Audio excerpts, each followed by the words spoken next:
friends, it's Van. Welcome back to my channel. For this week's art vlog, I wanted to do some fun, simple rock painting. This will be another chill paint and chat video, so I will go over like the supplies I'm using for my project and I guess why I'm even painting rocks to begin with. But hopefully by the end of this video you'll feel a little inspired to go on your own little rock painting adventure. So let's get started. So the rocks I'm using are just regular old like landscaping river rocks from my patio. I also went around my neighborhood and just picked up various sized rocks that I thought would be a great fit for this project.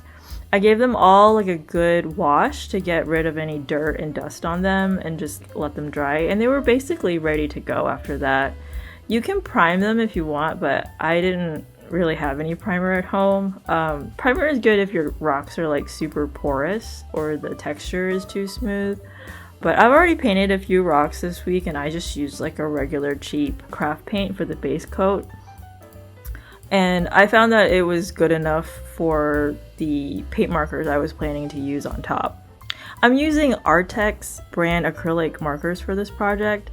This is not a sponsored video for this brand, by the way. I just got them 3 days ago from Amazon, and I really just wanted to try them out on this rock painting project. But it might be cool to do an acrylic marker review later on, like once I've used them more. So if you're interested in that sort of video, definitely leave a comment below and let me know. I think that might be a really fun video to do in the future. So I painted a few rocks, and I guess the theme so far that's like kind of slowly emerging is just like little garden characters. So I knew I really wanted to do like a frog.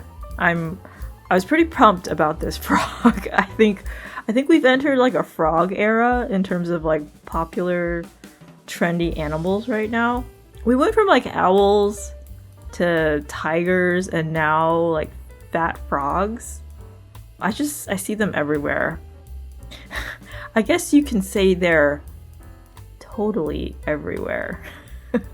I'll go ahead and apologize ahead of time. There's going to be lots of bad puns on the bottom of these rocks. But yeah, I've always thought it was weird and funny that rock art even became a fad. Because suddenly you'd like walk down the crafting aisle at Walmart and you could buy a rock art painting kit. It's literally a box of rocks. Like, I want to know who's actually buying a box of rocks right now. Especially in this kind of economy. As far as I know, humans have been painting on rocks since before Walmart existed, so I feel like half the fun is going outside and finding a rock you want to paint on. I think it's just weird to buy them for this kind of thing, but unless you live in a place that has like no smooth rocks outside, or you're, I don't know, inside like a national park or something that doesn't allow you to take rocks, I guess I'll allow it. But other than that, like, go outside, hunt for a good painting rock, and then very casually like take it hostage. We're gonna bring these back outside, so it'll be okay. They'll return back to the wild, but they'll just be more cute. We're gonna glam them up. So I did look up the origins of modern rock art as we know it today, because I was genuinely curious like where it stemmed from, and you can basically trace it back to the 60s and 70s, where it was like often seen as part of like a broader craft movement that emphasized folk art and environmental art and community art projects. And it makes total sense given like the hippie counterculture of this era. It was really about like reconnecting with nature and embracing like a DIY ethos. And I guess that maybe partially explains why I'm painting rocks. It wasn't until like 2015 that the Kindness Rock Project was founded there's like this artist in Massachusetts named Megan Murphy who spearheaded this whole rock art movement during like the mid 2010s, which explains why I was suddenly seeing boxes of rocks being sold at stores at that time. But that that art movement was like maybe more like word based, I would say. It was about like spreading like words of positivity and encouragement on painted rocks that like people would leave behind for others. And I think, I don't know, I don't know if it's still active of a community as it was like maybe 10 years ago. But I did look up on Facebook to see if there's like a local rock painting group. And surprisingly, there still is a small one kicking around painted rocks today in like the Dallas area. So I thought that was really interesting. But yeah, I typically equate like painted rock art with just souvenir shops or like a hobby that like old ladies do during their retirement or something, or like I don't know, just like a group activity for 5th graders. It's like a very humble, innocent art form. And yeah, you might be wondering why I'm suddenly painting rocks, and I know, you know, it's meant as like a kid's activity, but I've always liked the idea of painting a rock and hiding it somewhere for like random people to find. I just think it's kind of wholesome. And I take like daily walks around my neighborhood every day, and let me tell you, like, my neighborhood is rough. The scenery for that walk is pretty boring.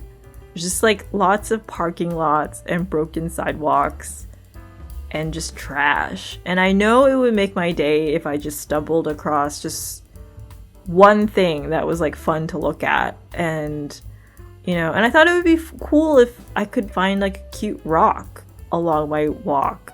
I've always thought it was weird that you hear about people painting rocks and hiding them around, but I've never come across one in the wild. So I thought, hey, I could paint rocks. I could leave them around the neighborhood for me to enjoy. And who's gonna stop me, right? The rock police? I mean, I imagine the local law enforcement has better things to do than to arrest guerrilla rock art enthusiasts, but who knows? We live in weird times. I'll probably put them on all the maybe tree stumps around the neighborhood. They had to cut down a bunch of trees that got blown over in like a recent storm, so there's just like sad tree stumps everywhere. So maybe those could be like the perfect little display table for my painted rocks. But yeah, I'm just excited to distribute these out into the neighborhood. I'm not sure if people will just take them or move them. I'm very curious. I wonder if kids will find them, or if it's just like the landscaping people who cut the grass will notice them. I don't know. I will definitely document where I place the rocks just so I can remember to check them later. But yeah, I think it'll be fun, unless I get arrested by the rock police. I'm going to have to be very sneaky about it. Since these rocks will be outside, I decided to seal them with a clear coat of UV resistant spray.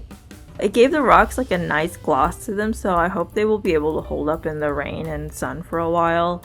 I hope the colors don't fade too fast, but we'll see. I will leave information in the description box below for any of the art supplies I used in case you're curious. But yeah, anyway, I'm really happy with the way this frog came out. He's so cute. I can't wait to hide him somewhere. I really hope you enjoyed coming along on this rock painting adventure with me, and hopefully I will paint more in the future. But thank you so much for watching, and I'll see you guys in the next one.